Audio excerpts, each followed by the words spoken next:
یہ خط اور یہ ڈسپیوٹ یہ شروع کہاں سے ہوا ہے؟ یہ وہ کیس ہے محمد ساجد ورسز عمران خان، وہ ٹیریان والا کیس، جس میں دو معزز جج صاحبان جسٹس محسن اختر کیانی اور جسٹس سرباب محمد طاہر نے 30 تاریخ کو in favour of Imran Khan اس ججمنٹ کا فیصلہ دے دیا۔ اس کے بعد جسٹس عامر فاروق صاحب موجودہ جو چیف جسٹس ہیں انہوں نے اس میں ڈفرینس آف اوپینین دے دی، اور یہ آرڈر اس خط میں لکھا ہوا ہے، یہ سرکولیٹ ہو گیا 19/4، یہ ججمنٹ 19/4/2023 کو یہ سرکولیٹ ہو گیا۔ یہ ججمنٹ سرکولیٹ ہونے کے بعد یہ فینالٹی اختیار کر گیا، ویب سائٹ پہ آگے ہر کسی نے اس کو ڈاؤن لوڈ کر دیا۔ اب چیف جسٹس نے اس کو روک لیا اور آج تک وہ ججمنٹ نہیں آئی۔ یہاں سے جھگڑا شروع ہوتا ہے، پریشر ڈالا گیا دونوں جج صاحبان پہ، معزز جج صاحبان پہ، کہ اس دوران 30/3 سے لے کر 19/4 کے درمیان کہ آپ اس فیصلے کو بدلیں۔ انہوں نے نہیں بدلا،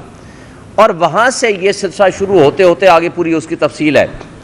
انہوں نے اسلام آباد ہائی کورٹ کو کہا ملے 2/5 کو، چیف جسٹس آف پاکستان کو ملے، چیف جسٹس اسلام آباد ہائی کورٹ کو ملے تمام جج صاحبان، اور ان کو لکھ کے دیا 1 سے زائد مرتبہ۔ پھر کیا ہوتا ہے؟ یہ ایک بات ذہن میں رکھیں، یہ سارا ڈرامہ جو کچھ ہو رہا ہے ہماری انٹیلیجنس ایجنسیز کر رہی ہیں، یہ 9 مئی سے پہلے کا ہے، جس کو عمران خان صاحب ایک بڑا رائٹلی کہتے ہیں کہ یہ بلیک سوان ایونٹ تھا۔ بلیک سوان ایونٹ کا مطلب آپ سمجھتے ہیں کہ کوئی بھی بندہ ایسی حرکت کرے گا وہ مدعا کسی دوسرے پہ ڈال دے گا، تو اس لیے عمران خان نے اس کو کہا کہ آپ اس کا جوڈیشل کمیشن بنائیں اور 3 اداروں کے CCTV فوٹیج لے آئیں، اسلام آباد ہائی کورٹ کی جس دن عمران خان کو اغوا کیا گیا، اور دوسری GHQ کی CCTV فوٹیج، اور تیسری کور کمانڈر ہاؤس کی۔ لیکن آج تک نہ جوڈیشل کمیشن کا مطالبہ مانا گیا، نہ وہ CCTV فوٹیجز سامنے لائی گئیں۔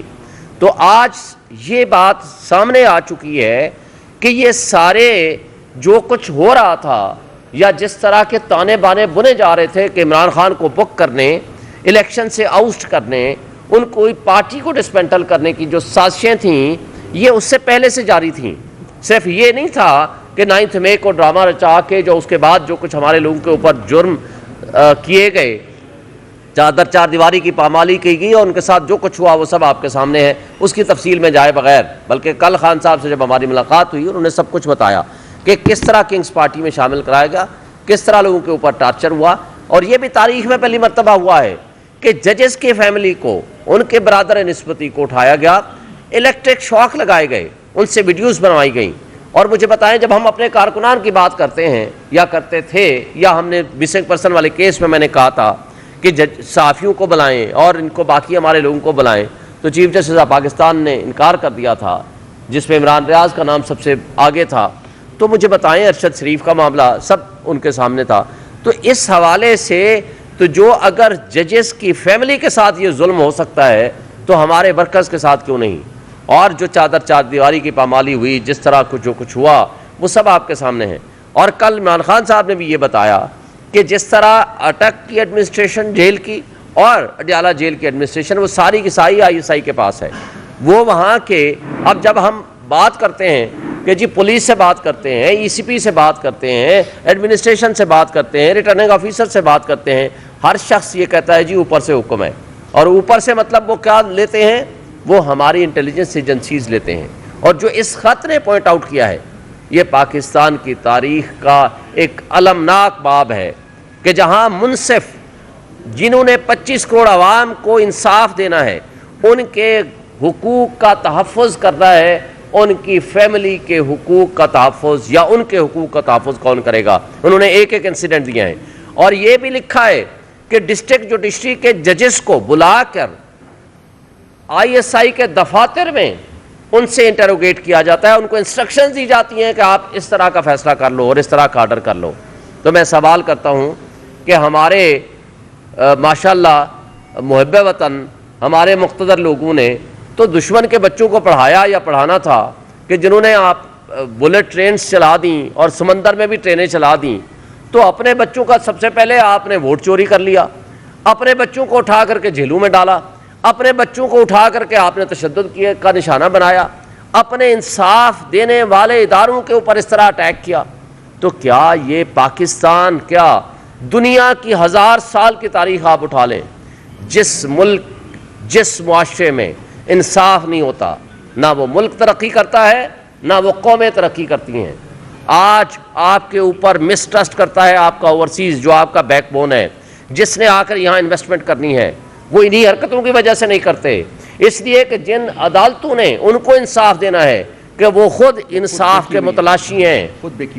تو آج مجھے یہ بتائیں کہ کس طریقے سے آپ ملک کی معیشت کو بہتر کریں گے؟ اور پھر سب سے بڑھ کر قابل افسوس اور سب سے زیادہ شرمناک بات افسوس سے کہنا پڑتا ہے، وہ یہ ہے کہ وہ کٹھ پتلی وزیر اعظم اور وہ کٹھ پتلی لوگ جنہوں نے فارم 45 کے ذریعے یہاں اقتدار پہ قبضہ کیا ہے، ڈاکہ زنی کی ہے، انہی لوگوں کی مدد سے جن کو وہ اپنے آپ کو ان کی آنکھ کا تارا کہتے ہیں۔ مجھے بتائیں شہباز شریف کے الفاظ،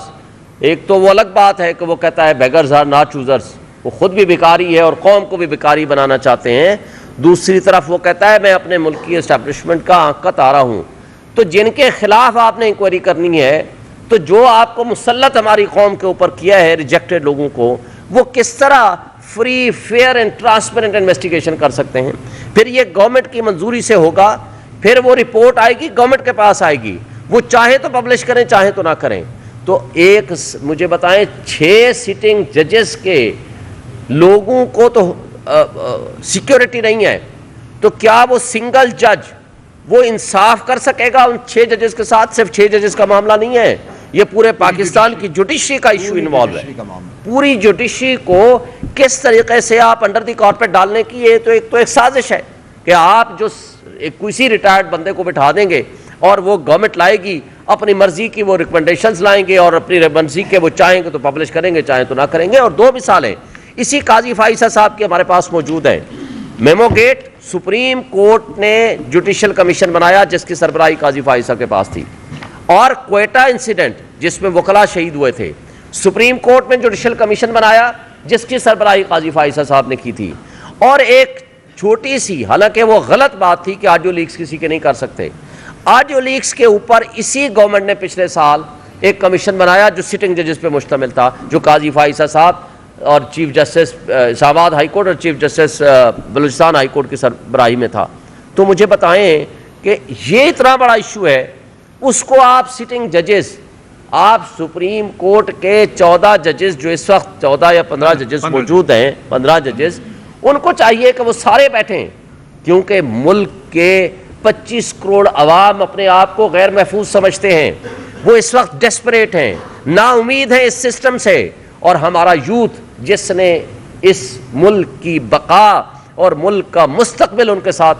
مشروط ہے، وہ اس پورے گندے نظام سے وہ بالکل مایوس ہو چکا ہے۔ یہی وجہ ہے کہ پچھلے 1 سال 1.5 سال کے اندر 15 لاکھ آپ کا پروفیشنل اس ملک کو چھوڑ کے چلا گیا ہے۔ آج آپ کا کیپٹل فلائٹ ہے، پورا ملک کے لوگ پیسے لے کے یہاں سے بھاگ رہے ہیں۔ تو اس طریقے سے ملک نہیں چلا کرتے۔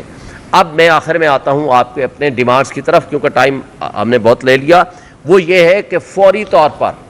اس میں سپریم کورٹ کے سٹنگ ججز، کمپلیٹ فل کورٹ، وہ بیٹھے اور اس کی آزادانہ انکوائری کرائے، اور وہ اس کے اندر پبلک نوٹس کرے، جہاں پرائم منسٹر ہو، جہاں ایجنسیز کے لوگ ہوں اور جو بھی لوگ ہیں ان کو بلائے، ان کے خلاف انکوائری کرے اور ساری پبلک اس کو دیکھے، ٹرانسپیرنٹ طریقے سے ہو۔ یہ بند کمروں کی فیصلے نہ قوم تسلیم کرتی ہے نہ ہم پی ٹی آئی تسلیم کرتے ہیں، کیونکہ یہ ہمارے خلاف سازش ہے۔ کیونکہ جب ہم انصاف کی بات کرتے ہیں، رول آف لا کی بات کرتے ہیں، تو وہاں ہم ہی سب سے پہلے نشانہ بنتے ہیں۔ اور دوسری بات، یہ جو کل پرسوں 2 فل کورٹ میٹنگز ہوئی ہیں، ان کے منٹس شائع کیے جائیں، جاری کیے جائیں، تاکہ پوری قوم دیکھ سکے کہ کس کس جج نے کیا کیا اپنا موقف پیش کیا ہے، تاکہ وہ سامنے آئے گا تو لوگوں کو ایک امید بنے گی کہ کس جج نے کیا ایک اوپینین دی ہے۔ اس کے علاوہ اس کمیشن کو ہم مسترد کرتے ہیں، یہ ہمیں کسی صورت قابل قبول نہیں ہے۔ ہم پورے پاکستان میں انشاءاللہ تحریک چلائیں گے، وکلاء کی بھی اور باقی پروٹیسٹ بھی پارٹی کے بہاف پہ بھی ہوگا۔ پوری قوم کو ہم موبلائز کریں گے کہ اس طرح ملک کا نظام نہیں چل سکتا۔ دیکھیں، آپ کا بہت اہم ترین سوال ہے، اس کے اوپر سپریم کورٹ آف پاکستان کے 5 ممبر بینچ آلریڈی ڈیسائیڈ کر چکا ہے کہ عمران خان کے کوئی بھی کیسز آئیں گے قاضی فائز عیسیٰ صاحب اس میں نہیں بیٹھیں گے. یہ فیصلہ آ چکا ہے. اس لیے اس فیصلے کے جسٹس گلزار صاحب کی سربراہی میں یہ بینچ میں فیصلہ آیا تھا. جس دوست کو چاہیے میرے سے واٹس ایپ پہ میرے سے لے لے, میں اس کو آپ کو بھیج دوں گا. اس فیصلے کے ہوتے ہوئے جوڈیشل پروناؤنسمنٹ ہے, اس کے ہوتے ہوئے قاضی فائز عیسیٰ صاحب کو ہمارے کسی بھی کیس میں نہیں بیٹھنا چاہیے. اگر وہ بیٹھیں گے تو it will be a misconduct on his part. یہ بتا دیجیے کہ وہ جو طاقتور لوگ ہیں, چیف جسٹس ہیں, وہ آپ کی بات کر چکے ہیں, وزیر اعظم کو آپ لوگ مانتے نہیں, امید کس سے؟ امید ہمیں ان منصفوں سے ہے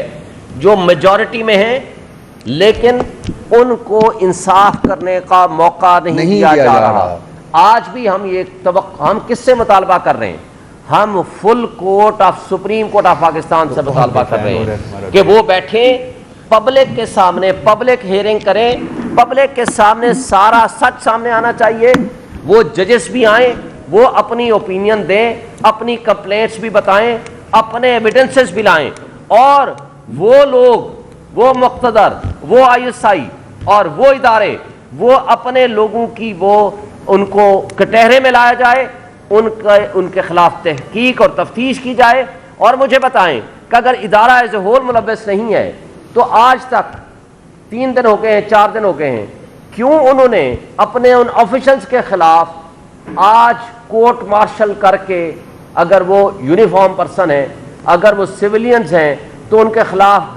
ڈسپلنری پروسیڈنگز کر کے آپ تک یا قوم تک یہ بات کیوں نہیں پہنچائی کہ یہ لوگ جو لوگ ملوث ہیں کہ ہم ان کے خلاف ایکشن لیں گے. ہم اس سسٹم کے اندر رہتے ہوئے اپنے حقوق کا پوری طرح تحفظ کریں گے. ایک بات طے ہے, اسی سسٹم کے اندر رہتے ہوئے ہم نے اپنے تمام حقوق کا تحفظ کریں گے, پہلی بات. دوسری بات, ہم نے جو کہا ہے آپ نے پریس کانفرنسز, ہمارا پشاور میں سب سے بڑی ریلی ہوگی انشاءاللہ پرسوں اتوار والے دن, اور انشاءاللہ تعالی ہم اس وقت جو انصاف کے نظام کے اوپر جو لوگ قابض ہیں, 19 کو پنڈی میں, 21 کو کراچی میں اناؤنس ہو گئی ہوئی ہیں, انشاءاللہ ہم اس پہ پوری طرح ود فل فورس ہم اس کو بہرحال اس نظام انصاف پہ جو حملہ ہوا ہے اس کو انڈر دی کارپیٹ نہیں جانے دیں گے.